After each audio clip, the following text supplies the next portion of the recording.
जय Hind, warm welcome to each one of you. सभी का स्वागत है आज के सेशन में गाइस। Good evening. तो चलिए शुरू करते हैं। First of all parts of speech का ओवरव्यू देखेंगे। ओके, मेनली डेफिनेशन देखेंगे और how to identify parts of speech in a sentence, ये हम देखेंगे। So parts of speech basically होता क्या है? नाउ एनी लैंग्वेज, आपके दिमाग में जो भी चीजें हैं, जो भी थॉट्स हैं, उसको आप अगले को बताने के लिए किस चीज की जरूरत पड़ती है आपको? How do you express your opinions or thoughts to the other person? You use language to do that. किसका प्रयोग करते हो? आप लैंग्वेज के द्वारा अपने थॉट्स या ओपिनियंस अगले के सामने रखते हो। And languages are made up of what? Languages are made up of sentences. Language जो है किससे बना हुआ है? सेंटेंसेस से। और हर एक सेंटेंस के अंदर आता है वर्ड्स। हर एक सेंटेंस के अंदर आता है वर्ड्स। हर एक सेंटेंस के अंदर आता है वर्ड्स, और हर एक वर्ड को आप क्लासिफाई कर सकते हो पार्ट्स ऑफ स्पीच में। सो every word can be classified under different parts of speech. So language is all about words and words. You are aware of that not all words have the same function. सभी words का same function नहीं होता। For example Apple, Apple का क्या function है? It's a name of a fruit, तो ये क्या बन गया? नाउन। ओके, कोई भी नेम्स हो वो हमेशा नाउन हो जाएंगे। हैप्पी क्या है? Happy gives you information about another noun और प्रोनाउन। सो हैप्पी क्या है? Happy is an adjective.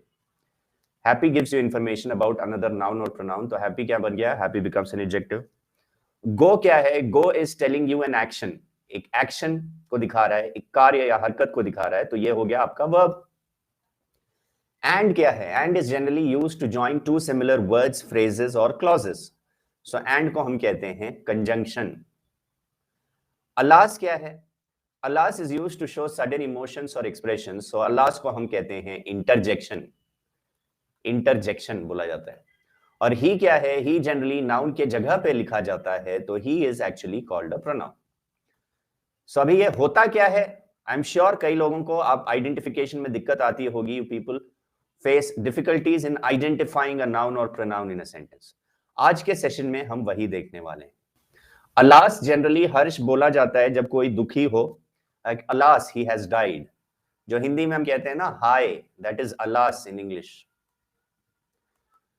सो इससे आपको समझ में आता है कि every word, each and every word in English has an individual function. हर एक वर्ड का अलग अलग फंक्शन होता है, और ये जो फंक्शंस हैं हर एक वर्ड का, उनको अलग अलग फंक्शंस में हम क्लासिफाई करते हैं, और वही फंक्शंस होते हैं parts of speech. So immediately we realize that words have functions. English and most Indian languages, just a minute guys. English and most Indian languages recognize 8 functions of words and classify them accordingly. Okay? सबका example दूंगा मुराद, एक एक करके जरा wait करिए, सबका मैं आपको एग्जाम्पल दूंगा।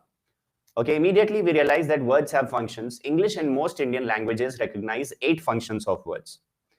English और ज्यादातर languages में 8 functions of words होते हैं. Only and only 8 sentences are made with words from only these 8 classifications. हर एक word को इन 8 में से किसी एक classification में आप classify कर सकते हो। English में जितने भी word हैं, तमाम word को you can classify under one of these parts of speech. ये कौन से हैं? The 8 classifications और the 8 parts of speech. ये 8 पार्ट्स ऑफ स्पीच कौन से हैं? ध्यान से देखिए। First is noun, then we have pronoun, then we have verb, we have the adjective, adverb, preposition, conjunction and interjection. So हर एक वर्ड का डिफरेंट फंक्शन है। हर एक वर्ड का अलग अलग फंक्शन है। हर एक फंक्शन को पार्ट्स ऑफ स्पीच कहते हैं ना। आपने गौर किया होगा यहां पे मैंने आर्टिकल्स नहीं लिखा। क्यों नहीं लिखा? Because articles are parts of adjectives. Articles a, an और द किसके लिए लिखा जाता है? ए, एन और द हमेशा लिखा जाता है नाउन के लिए। तो अगर नाउन के लिए लिखा जाता है तो ये क्या होंगे? Articles. And articles actually adjective भी नाउन या प्रोनाउन के लिए लिखा जाता है, तो articles are parts of adjectives. Ajay पूछ रहे हैं डिटरमाइनर्स। आर्टिकल्स एक प्रकार के डिटरमाइनर्स ही होते हैं। Articles are a type of determiners, remember this. Articles determiners ही होते हैं। ये सब चीजें डिटेल में मैं जब एडजेक्टिव्स पढ़ाऊंगा तब डिटेल में पढ़ाऊंगा। कुछ लोगों का क्वेश्चन था सर इंटेंसिफायर क्या होता है? जरा इस क्वेश्चन को होल्ड करिए। जब मैं एडवर्ब्स बता रहा हूंगा ना आज के सेशन में, when I teach you adverbs मुझे याद दिलाइएगा कि सर इंटेंसिफायर क्या होता है, बताइए। ओके, आज ही के सेशन में जब मैं एडवर्ब पे पहुंचूंगा तब बताना। एक एक करके सभी को हम देखते हैं। First of all, noun. What are nouns? First of all the definition, nouns are names of things. हर वह चीज जिसका कोई ना कोई नाम होता है। Each and everything that has a name can be classified under a noun category. हर वह चीज जिसका कोई ना कोई नाम होता है वो एक नाउन है, याद रखना। ओके, जैसे आप जिस कमरे में बैठे हो, हर वह चीज जो आप अपने कमरे के इर्द गिर्द आसपास देख पा रहे हो, like the fan, AC, laptop, smartphone, table, chair, bed, each and everything is a noun. हर एक चीज जिसका कोई ना कोई नाम हो वो सबके सब नाउन्स हो जाते हैं। इवन जब हम सड़क पे जाते हैं, while we are in the market, each and everything that you can see, सबका कुछ ना कुछ नाम है ना। So nouns are nothing but names. Nouns are nothing but names. It could be name of living things like dog, cat, plant, living things. Non-living things like table, chair, book, etc. It could be imaginary things as well like ghost, witch, God, etc. Imaginary things के भी नाम हो सकते हैं। Heavens, बिल्कुल सही। Heaven, paradise, etc. ये सब आपके imaginary things में आ जाते हैं। So non-living things, living things, non-living things और imaginary things, इतना याद रखना, nouns are nothing but names. Now, before I move on, मैं और एक चीज बता दूं। Any word that gives you the answer to the question what, any word that gives you the answer to the question who, or any word that gives you the answer to the question whom. कोई भी शब्द जो what, क्या का answer दे, कोई भी शब्द जो कौन का आंसर दे, कोई भी शब्द जो किसे का आंसर दे, ये सारे के सारे नाउन्स हैं। Any word that gives you the answer to the question what, who or whom are basically nouns. सबसे आसान तरीका आइडेंटिफाई करने का। किसी वर्ड को हटा के अगर आप what, who या whom लगा सकते हो, सारे के सारे नाउन्स हैं। Let me show you examples. Delhi is the capital of India. इसमें नाउन्स कौन कौन से हैं? दिल्ली की जगह पे आप what लगा सकते हो, कैपिटल की जगह पे what लगा सकते हो, इंडिया की जगह पे what लगा सकते हो। What is the what of what? Delhi is the capital of India. तो Delhi एक नाउन हो गया, कैपिटल एक नाउन हो गया, इंडिया एक नाउन हो गया। Getting my point? Delhi, capital and India, all three are nouns. Okay, अगर मैं कहता हूं swimming is a good exercise, बता सकते हो यहां पे nouns कौन कौन से हैं? Swimming is a good exercise. Can you people tell me which are the nouns in this particular sentence? Okay, कौन कौन से शब्द हैं जिसके जगह पे आप what लगा सकते हो? कौन कौन के शब्द हैं जिसके जगह पे what, who या whom लगा सकते हो? ऑब्वियसली स्विमिंग के जगह पे what लगा सकते हो और एक्सरसाइज के जगह पे भी what लगा सकते हो। So both swimming and exercise are nouns. और स्विमिंग एक ऐसा नाउन है जिसे हम कहते हैं जेरेंड। स्विमिंग क्या है? It's actually a gerund. अब जेरेंड का डेफिनेशन क्या कहता है? ING verb that acts like a noun. ING verb जो नाउन के तरह काम करे वो आपका बन जाता है जेरेंड। आईएनजी वर्ब जो नाउन के तरह काम करे उसे हम कहते हैं जेरेंड। तो स्विमिंग भी एक प्रकार का नाउन ही है, बट ऐसे नाउन को हम जेरेंड कहते हैं। Good is adjective. एडजेक्टिव में मैं आऊंगा एक एक करके। गाइस, ऑडियो इश्यूज हो रहा है क्या? कुछ लोग कह रहे हैं कि voice is very low, Divyansh कह रहे हैं sound is not coming. Guys, जिसको भी वॉइस इश्यूज हो रहा है, click on fix audio issues या रिफ्रेश करो स्क्रीन को, it should be okay. Alright, अगला क्वेश्चन है health is wealth, which are the nouns in the sentence. इस सेंटेंस में नाउन्स कौन से हैं? ऑब्वियसली हेल्थ की जगह पे व्हाट लिख सकते हो, वेल्थ की जगह पे व्हाट लिख सकते हो, तो ये दोनों क्या बन गए? Nouns. Both health and wealth are nouns. Similarly Ravi is my brother. Ravi की जगह पे आप लिख सकते हो हु, ब्रदर के जगह पे लिख सकते हो whom. So who is my whom, Ravi is my brother. So Ravi एक नाउन है, ब्रदर भी आपका एक नाउन है। बोथ रवि एंड ब्रदर की जगह, रवि की जगह पे हु, ब्रदर की जगह पे whom लिखा जा सकता है, तो ये आपका नाउन हो गया। Suresh gave the keys to his brother. Suresh gave the keys to his brother. Suresh की जगह पे आप लिख सकते हो हु, कीज की जगह पे लिख सकते हो what, brother, Suresh, keys and brother, ये तीनों आपके nouns. So easiest way of identifying nouns is okay, any word that gives you the answer to the question what, who और whom आर नाउन्स। अगर मैं कहता हूं आई लव ट्रैवलिंग, इसमें कोई नाउन है क्या सेंटेंस में? I love travelling, in this sentence do we have a noun? Anyone? I love travelling में नाउन है? यस और no? Yes, obviously guys. I love, I की जगह पे व्हाट लिख सकते हो? नहीं। लव की जगह पे व्हाट लिख सकते हो? नहीं। ट्रैवलिंग की जगह पे व्हाट जरूर लिख सकते हो। I love what? I love travelling. So this is a noun, और ऐसे नाउन को क्या कहते हैं? जेरेंड। आईएनजी वर्ब जो नाउन की तरह काम करे। ING verb that acts like a noun are called gerund. Getting my point? Now I की जगह पे आप हु लिख सकते हो, बिल्कुल। आई की जगह पे हु लिख सकते हो, but I is not a noun, it is a pronoun. Pronoun का भी वही है। Any word that can give you the answer to the question who, what और whom आर नाउन्स और pronouns. Any word that gives you the answer to the question who, whom or what are nouns or pronouns. Love की जगह पे what कैसे लिख सकते हो? What will always give you the answer to what, जैसे ही आप बोलते हो गाइस, उसका आंसर नाउन होना चाहिए। What, who और whom, याद रखना। अगला आते हैं प्रोनाउंस की बात करते हैं। By definition pronoun replaces a noun. Pronoun क्या करता है? नाउन को रिप्लेस करता है। Why does it replace a noun? To avoid the repetition of a noun in a sentence. Noun के रेपिटेशन को अवॉइड करने के लिए आप प्रोनाउंस लिखते हो। दूसरा पॉइंट है when the names of nouns are not known. जब नाउन्स के नेम्स आपको नहीं पता तब भी आप प्रोनाउंस लिखते हो। So pronouns are used in order to avoid the repetition of a noun in a sentence or when the names of nouns are not known. दो केसेस हैं, रेपिटेशन को अवॉइड करने के लिए या आपको नाउन्स के नेम्स नहीं पता हो तब। Like Ashoka was the king of Kalinga. Second sentence में लिखा है he followed Buddhism. Now second sentence में मैं अशोका को रिपीट नहीं करना चाह रहा, and that's the reason I have written the pronoun he. He followed Buddhism, so he started practicing ahimsa. तीसरे सेंटेंस में भी मैंने ही का प्रयोग किया, अगेन अशोका को मैं रिपीट नहीं करना चाह।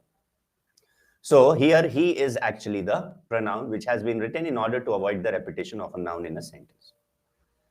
Next, somebody give me a glass of water. यहां पे somebody क्या नाउन के रेपिटेशन को अवॉइड करने के लिए somebody लिखा है? Not exactly. Somebody has been written because I do not know the names of the noun. Okay, nouns के names नहीं पता। somebody कोई भी हो सकता है somebody की जगह पे, तो somebody आपका एक pronoun हो गया।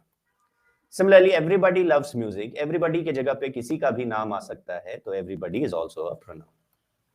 So that is words like me, my, himself, few, little, nothing, etc. are pronouns.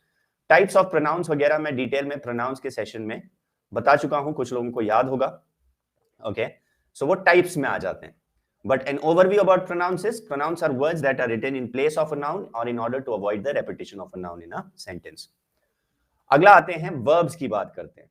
The most important component of the parts of speech are verbs. A verb does two things. Verb generally दो चीजें करता है for sure. A verb usually does two things. It shows the state, किसी subject का अवस्था, और the action, जिसका मतलब सब्जेक्ट के द्वारा किया गया एक्शन या कार्य को दर्शा सकता है, या सब्जेक्ट को उसके क्वालिटी या अवस्था से जोड़ सकता है। ओके, स्टेट या क्वालिटी से जोड़ सकता है। ये दो चीजें करती हैं। बहुत सिंपल लैंग्वेज में बता दूं, आई टीच इंग्लिश, इसमें वर्ब कौन सा है? Verb is teach. Why? Because teach is denoting the action, मेरे द्वारा किया गया काम को दर्शा रहा है, तो teach is the verb. Now अगला सेंटेंस अगर मैं कहता हूं I am a teacher, now I am a teacher में क्या मैं कोई काम कर रहा हूं? Am I doing any work? जब मैं कहता हूं आई एम अ टीचर, यहां पे क्या मैंने कोई काम किया? नहीं। यहां पे क्या हुआ? यहां पे एम जो है आई को उसके क्वालिटी से जोड़ रहा है। एम जो है आई को उसके क्वालिटी से जोड़ रहा है, तो यहां पे एम इज द वर्ब। तो यही मैं बोलना चाह रहा हूं, वर्ब्स या तो स्टेट डिनोट कर सकता है, सब्जेक्ट को उसके स्टेट या क्वालिटी से जोड़ेगा, या सब्जेक्ट के द्वारा किया गया एक्शन या काम को दर्शाएगा ऑफ अ नाउन और a pronoun. Those are verbs. Okay, so verb being an action of a noun or pronoun is called a verb. Okay, noun या pronoun के द्वारा किया गया action या जो उसको उसके अवस्था या क्वालिटी से जोड़ता है, वो आपका verb होता है। I'm giving you some example. Wait, Devashish. If we think deeply, we will know that every language essentially does these two things. हर एक language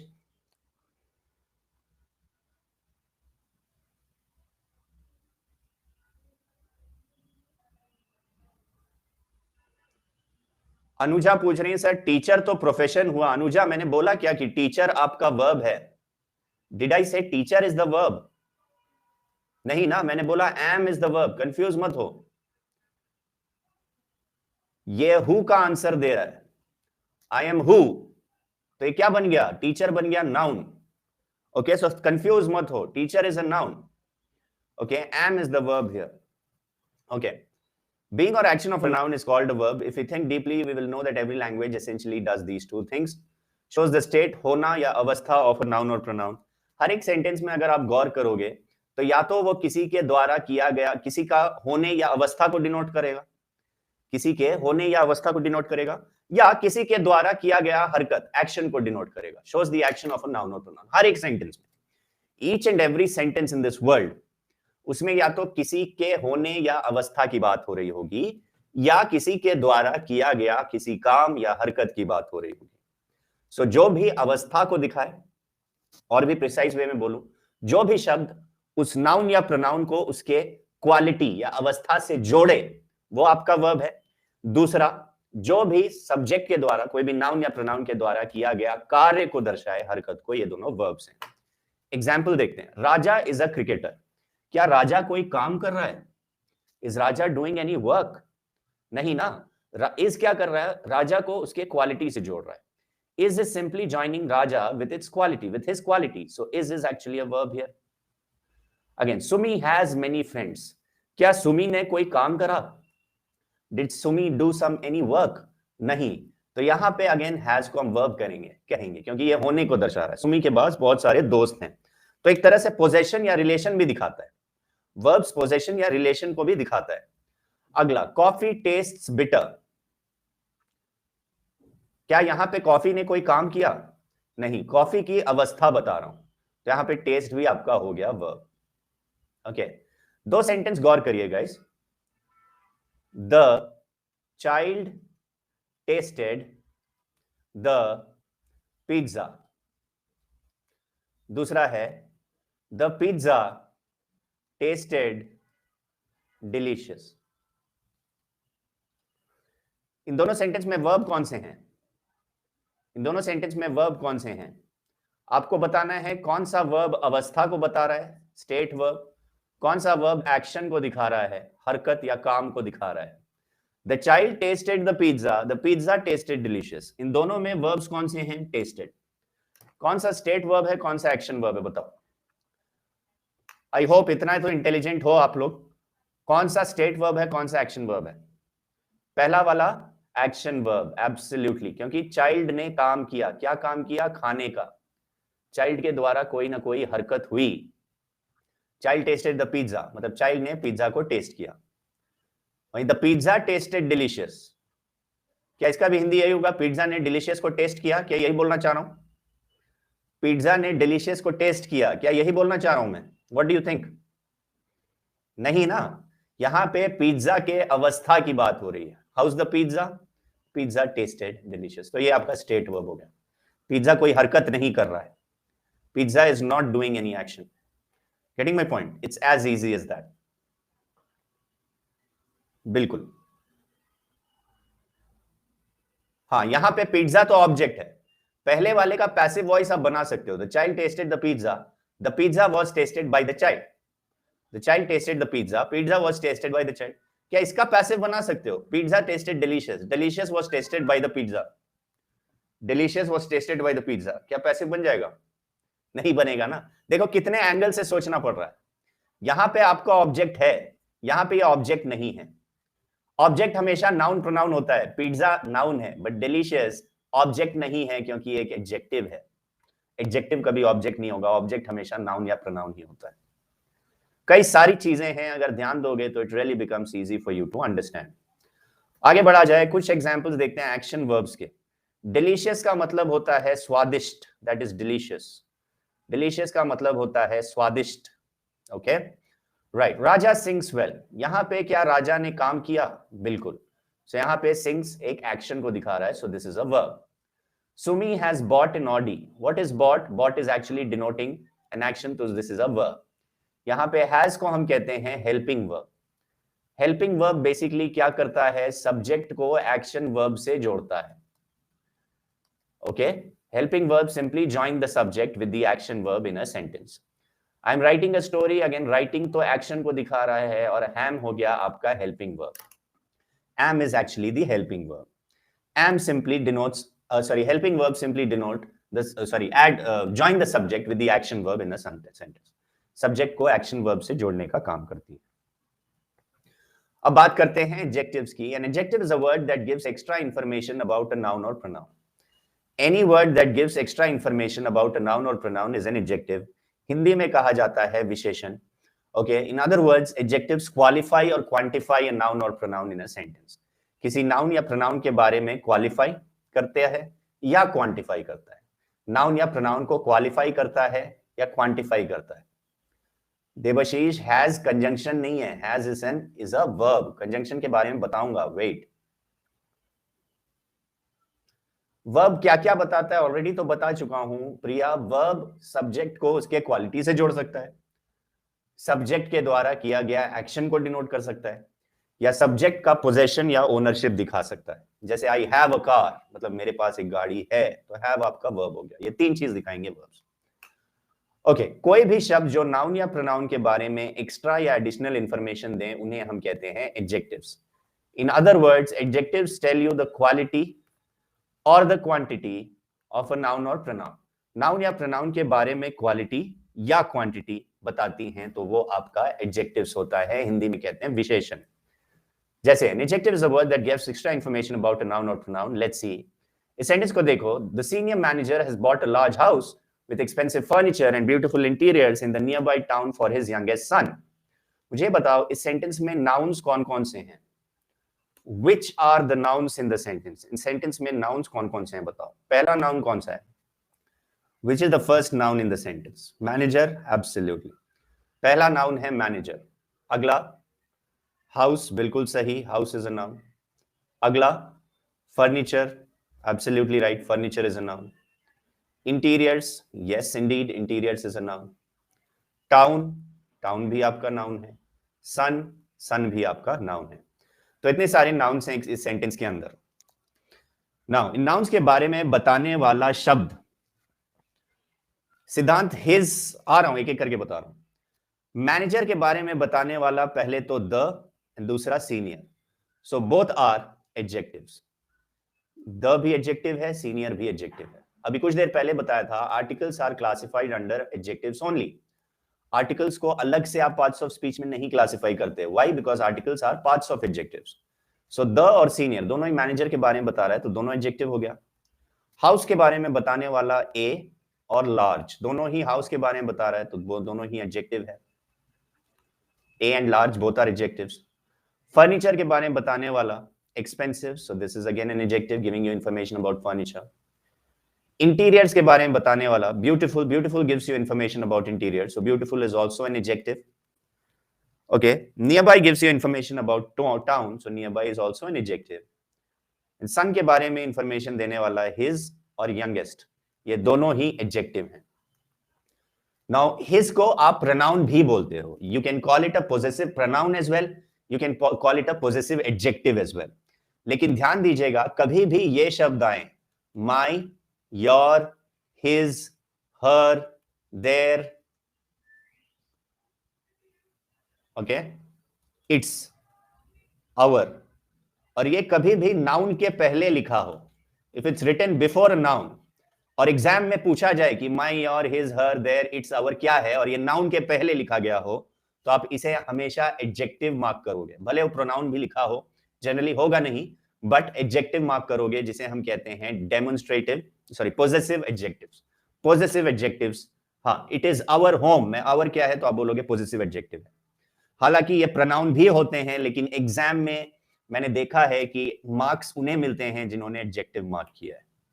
so please remember, I repeat myself, कभी भी my, your, his, her, their, its, our, I और ये noun के पहले लिखा गया हो, you call it a possessive adjective. इसलिए इस यहाँ पे भी मैंने इसे adjective माना. Okay? Bought is a verb. Buy का past tense है रजत, bought. Buy का past tense है bought. समझ में ही बात? गाइस ये बताओ, अगर मैं बोलूं गेम, गेम कौन सा पार्ट्स ऑफ स्पीच है बताओ तो? If I say game, which parts of speech is it? Noun, are you sure?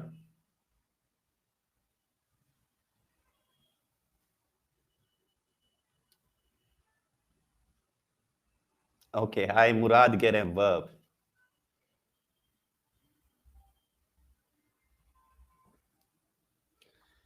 It's a noun guys, game is a noun guys. अगर किसी भी शब्द को आप वर्ब कहोगे, वर्ब के फॉर्म्स होने चाहिए, V1, V2, V3, V4, V5.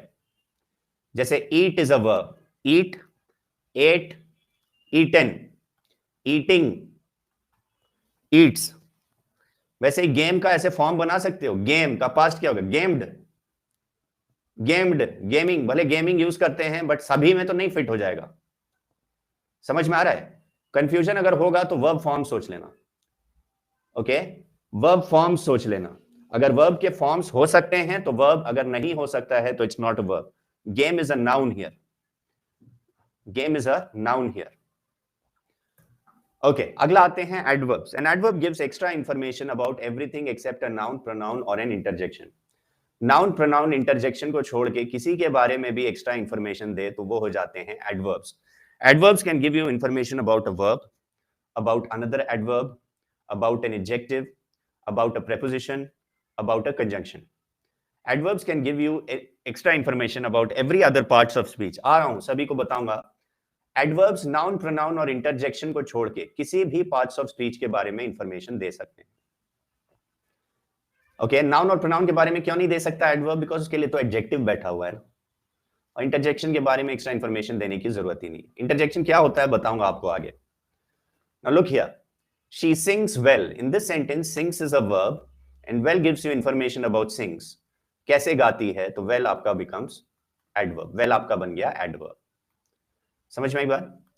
Next, she sings really well.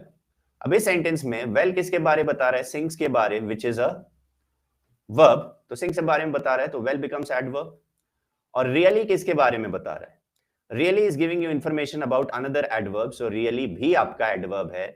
और ऐसे एडवर्ब को कहते हैं इंटेंसिफायर. नाम समझो, इंटेंसिफायर, जो किसी भी शब्द को और ज्यादा तीव्र कर दे, इंटेंसिफाई कर दे.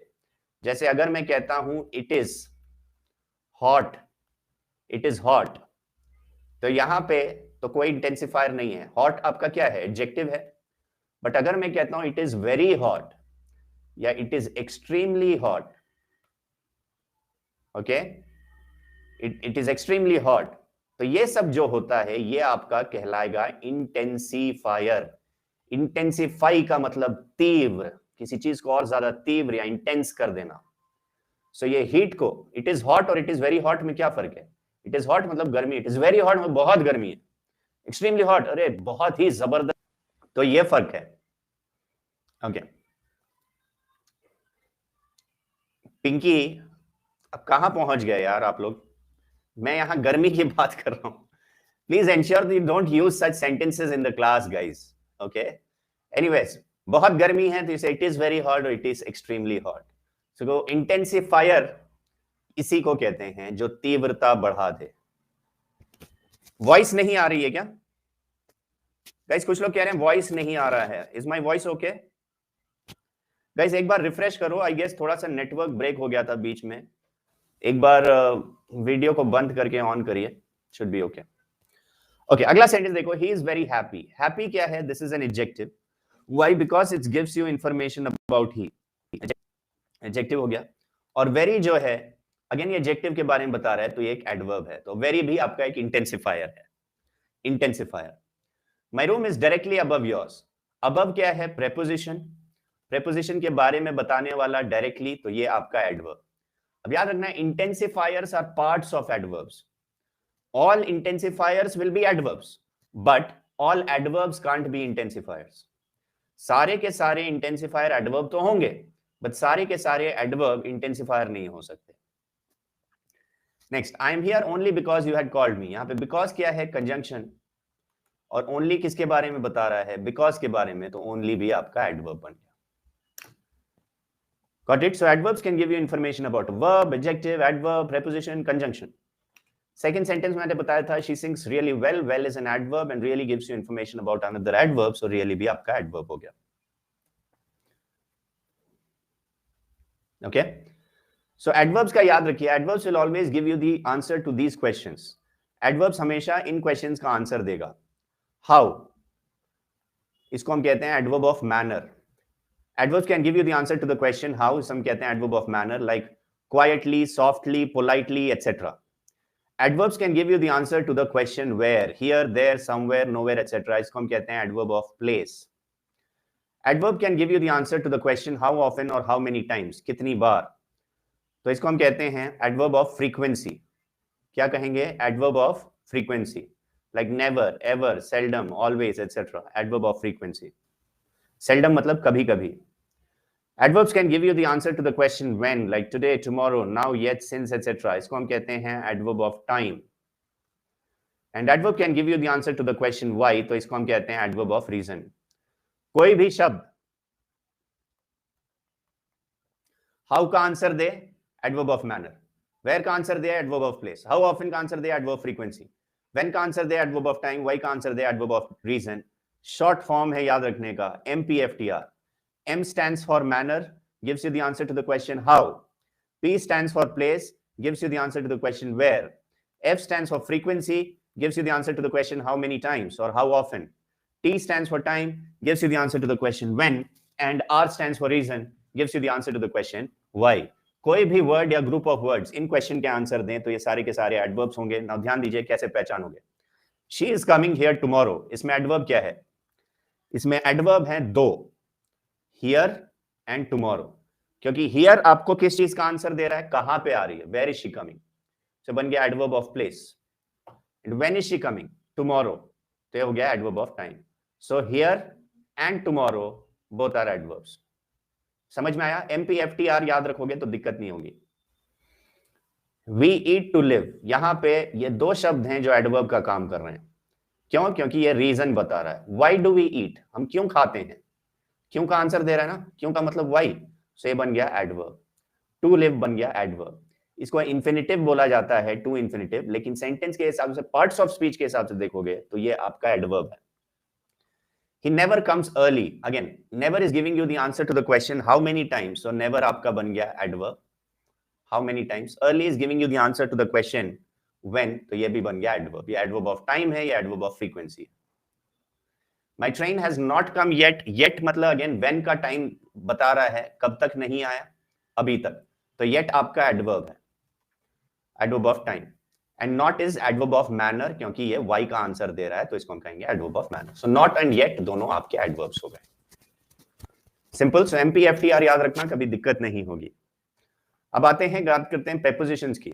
Prepositions shows the relation of a noun or pronoun with that of usually a verb. Noun या प्रोनाउन का रिलेशन बताता है जनरली वर्ब के साथ. Like the man is standing on the balcony. Standing आपका वर्ब हो गया, द बालकनी हो गया नाउन. और ऑन क्या कर रहा है, दोनों के बीच में रिलेशन बना रहा है, तो on becomes a preposition. The book is in the bag. Again is the verb and the bag is a noun. और इन क्या कर रहा है, दोनों में रिलेशन बता रहा है, तो in is basically a preposition.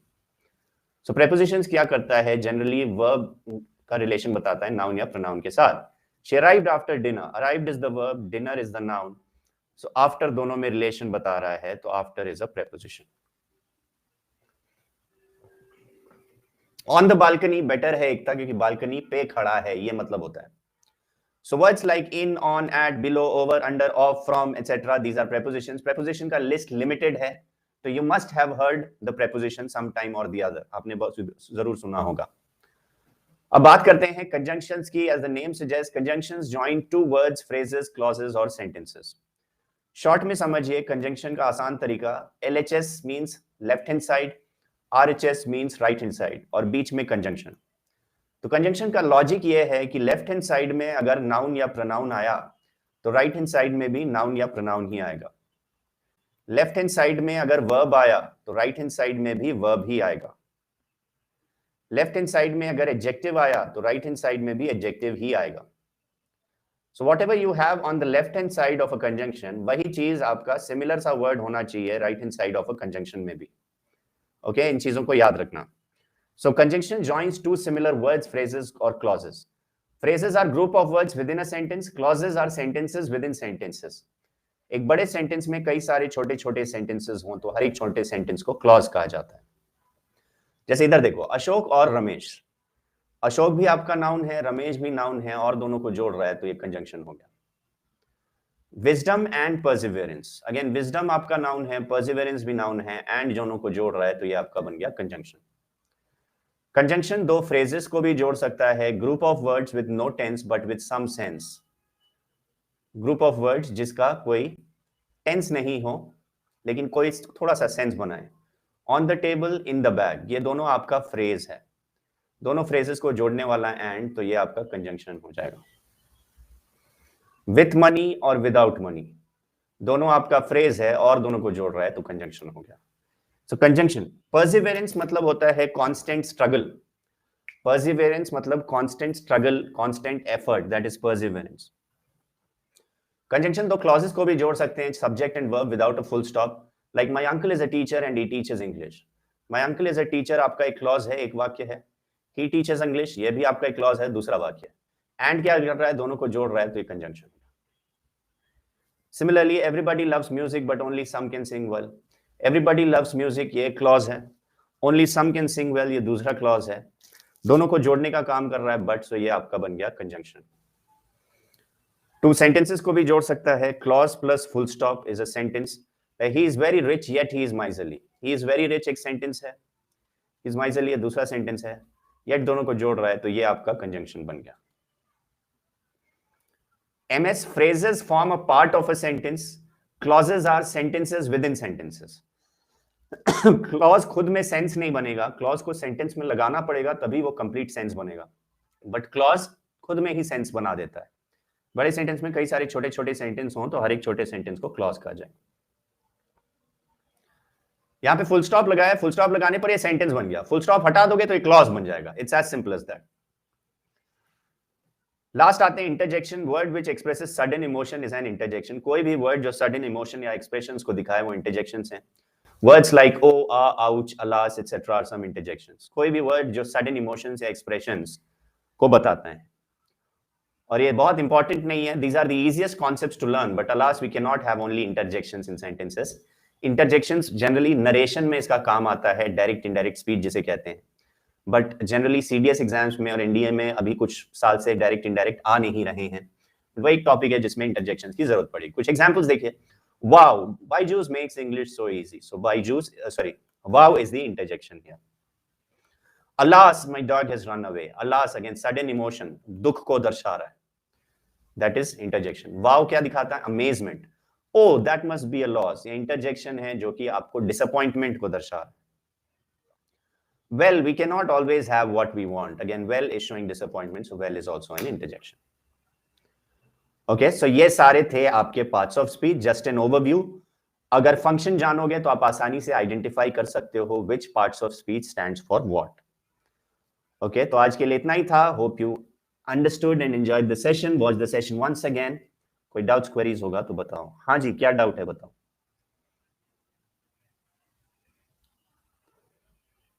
यार स्पोकन इंग्लिश के लिए ऋषभ बेटर रहेगा, लिसनिंग हैबिट्स बढ़ाइए ज्यादा से ज्यादा. If you improve listening habits you can improve spoken English. नहीं, इंटेंसिफायर की कोई डिग्री नहीं होती प्रिया, नहीं.